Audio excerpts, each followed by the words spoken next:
Pahrump Early Learning Academy, our goal is to provide a complete nurturing environment for the growth and development of the whole child, socially, emotionally, physically, and intellectually. Children are natural explorers and need hands-on experiences to help stimulate their own imaginations. We strive to meet the needs of each individual child at their developmental level through planned activities, plus help each child attain a higher level of achievement. Call 751-5335 for more information.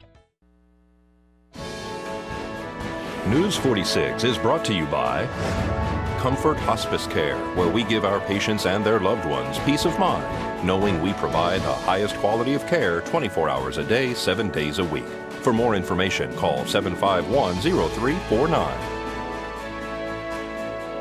News is also brought to you by Bees Embroidery and Garment Printing, specializing in custom and personalized decoration of gifts, garments, and more. Call 775-727-9444. News is also brought to you by Inspiration Senior Living, where we provide affordable elegance to Pahrump area seniors. Give us a call at 751-2300 and make an appointment to tour our community.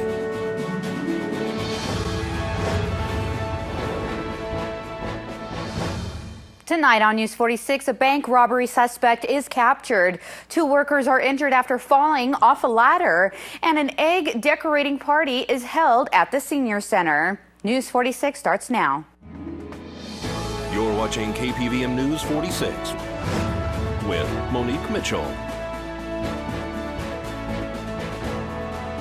Local coverage from Deanna O'Donnell.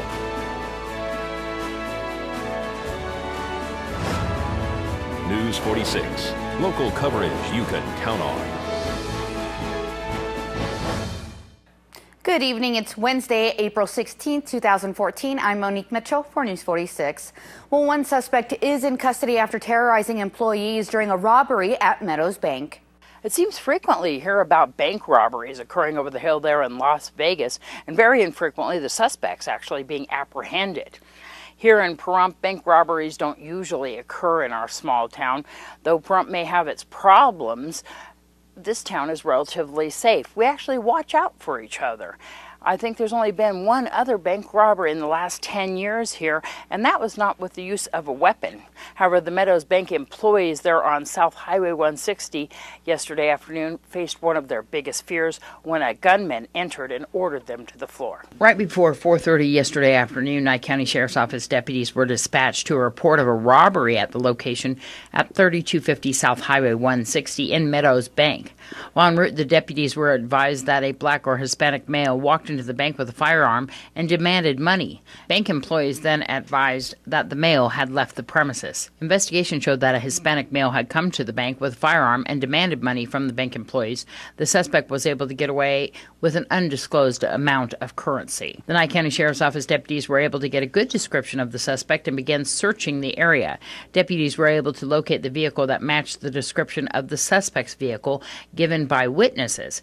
Deputies approached the vehicle inside the Pahrump Valley Mortuary parking lot and saw that the male met the description of the suspect. Deputies made contact with the male, and first he would not comply with their orders and started walking back to the vehicle. The suspect finally did obey the deputies' commands, and deputies were able to detain him without further incident. Arrested was 47-year-old Juan Alessia.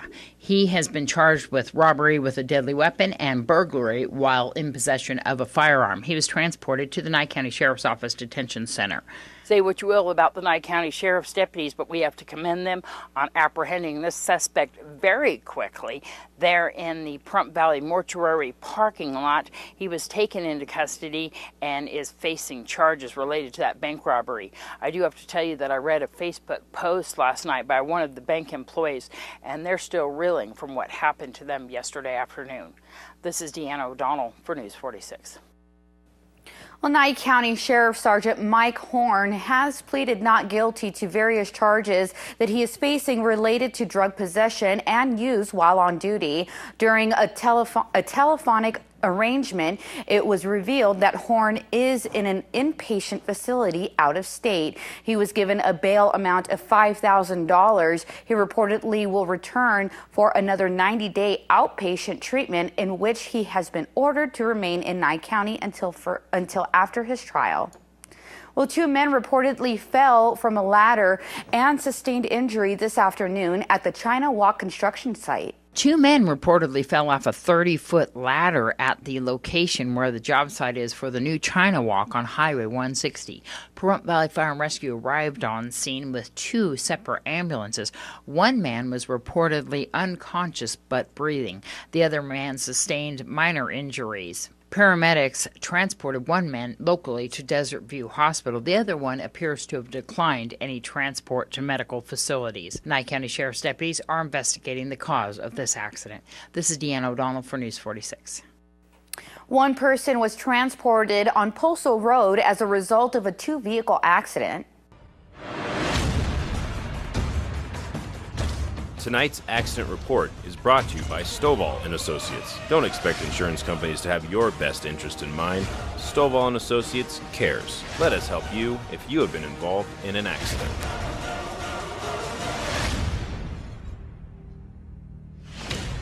A two-vehicle accident occurred this afternoon on Postal Road. Nye County Sheriff's deputies, Nevada Highway Patrol, and Pahrump Valley Fire and Rescue all arrived on scene to find two vehicles still in the roadway. One man was complaining of minor injuries as a result of the accident. He was transported locally to Desert View Hospital via Pahrump Valley Fire and Rescue ambulance. No one inside the other vehicle claimed any injury at the time of the accident.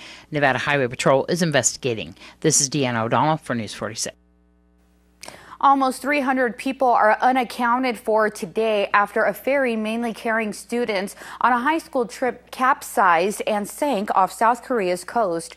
4 deaths are confirmed. Dozens of nearby boats and divers scrambled to rescue passengers who had been aboard the Sewol. Helicopters airlifted some passengers from the capsized vessel, but it later slipped beneath the waves. Well, folks, keep it here because we're going to have more news for you after these messages. This portion of the news is brought to you by Albertsons. You're in for something fresh.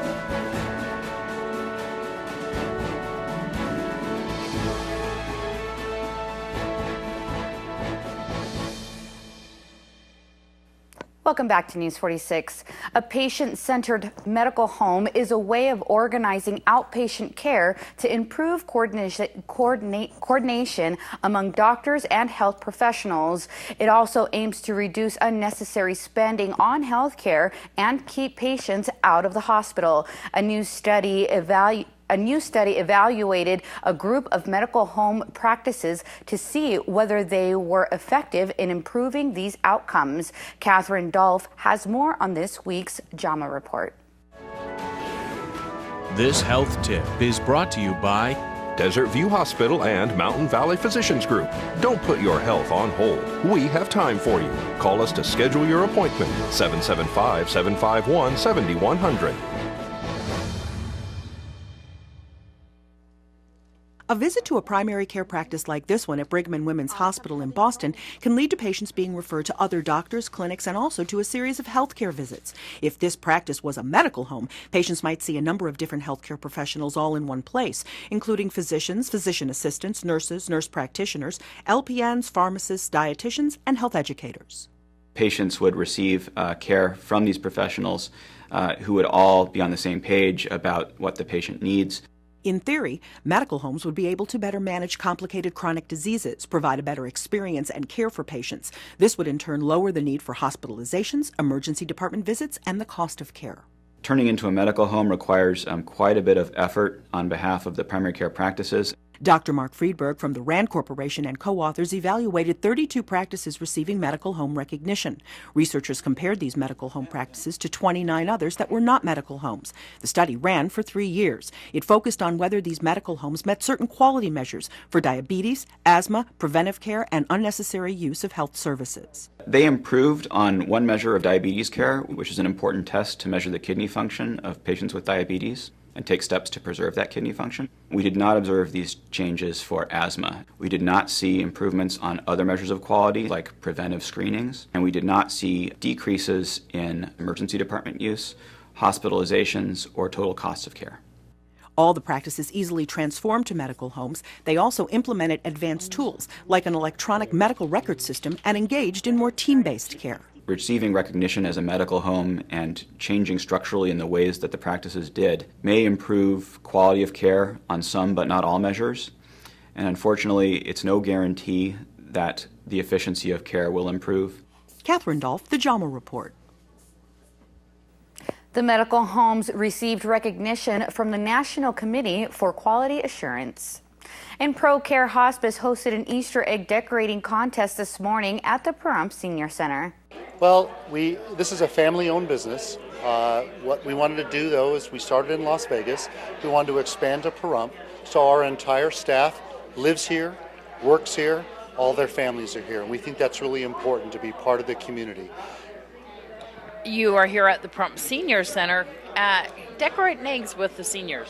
We've really enjoyed hooking up together with the Senior Center, with Ann and the rest of her group here. We try and come out here at least once a month and do something special for all the seniors. Today we're doing the Easter egg coloring contest, which I think will be a lot of fun. We've had some guest speakers come out here. We have some doctors that can come and speak and do some things. We just want to be part of the community, to have fun with everybody and let them know that we're here to be supportive of everything that they do. ProCare is one of the newer hospices in town. They are just kind of getting started out here. Wonderful company. They are doing a egg decorating contest today for our seniors. They brought in all kinds of fun stuff to put on the eggs. They've got stickers and paints and you name it, they've got it. So all our seniors are decorating eggs. We're going to they have prizes for it. They have some judges here to judge them. So we're just going to see how this goes. I think it's going to be a great fun event today. Everybody's having fun with the eggs right now, and then we can eat them afterwards. Some of them are really getting elaborate. Yes, they are. I noticed some pretty fancy stuff on some of them. They've got all kinds of neat things. Paints, cute little puffy noses or whatever they are, little pom-pom noses, all kinds of fun things. It's a fun day, and we're expecting another fun day on Monday. We're having our Easter dinner here as well, so that'll be another fun day, and we have some surprises going for that too. If the public would like to find out, seniors, about the Easter dinner, how can they find out more about it, or do you have a time? Yes, we'll be serving lunch. Our regular time, 11:30 to 12:30 is our normal service, and as far as I see it right now, we're going to keep that time. We will be having a regular Easter dinner. It is on Monday the 21st as opposed to the day before Easter because it is Good Friday, and we do want to have ham and have a complete dinner. So it'll be on Monday the 23rd, I think, is Monday. I'll have to look at the calendar, but it's the day after Easter. And then if anybody would like to help out here at the Pahrump Senior Center by way of donation or having events like this, doing little activities, they can give you a call? Absolutely. Our number is 727-5008. Phones are answered from 9 to 3, Monday through Friday. And an egg stuffing party was held this past Saturday at Central Valley Baptist Church for this weekend's Community Easter Egg Hunt. We have approximately 6,000 eggs that we're stuffing today for the Easter egg hunt next week at the park. We're just filling them with all types of candy that's been donated. Little, big, jumbo eggs all have the same amount of candy on the inside. And it's terrific. It's fun. It's youthful energy that's going around helping us older folks. You had the candy donations dropped off at Car Studio too. Did that do well? You know what? I had the best time. Every day people were bringing candy by, and the best contributors were, of course, our Rotary Club, and our Interact Club is here today, the Kiwanis Club, Curves. We had so many people, Frank Carbone, Bill Dolan, Bill Beck. We had individuals, we had groups, but it is so nice to have to be a member of Rotary today and see people here, Rotarians and alike, that are here and contributing today. Deanna, this is what it's all about, is supporting Barbara, and she's done such a great job with this. Butch, tell me, you're out there stuffing eggs. What's that like? Well, it's not just stuffing eggs. I stuff my stomach a little bit too. But anyway, Barb has worked so hard in the community for years and years and years, and she's sort of the backbone. She's the driver of some of these charity drives. And I just want to thank Barb, and Julie also has been working hard, and everybody here has been working hard. Look at the youth here, from the high school to the grammar, so they're here. Oh, this has been so fun. We're planning a big Easter egg hunt for the little folks here in Pahrump, and it's going to be next Saturday, 1 week from today. And so what we're doing is we're taking little plastic eggs and we're putting candies in it for the children for the Easter egg hunt. And then they're going to be helicoptered in to the park next weekend, the Ivan Dush Memorial Park. So what's going on with the helicopter? Well, actually, they're going to actually drop thousands of eggs for us. We have thousands of eggs. As you see over here, we have lots of youngsters from the high school helping us today, and they're so giving and so caring, and it's been a great energizing experience for us. Well, that looks like it was a lot of fun. Well, folks, keep it here because we're going to have more local news for you after this break.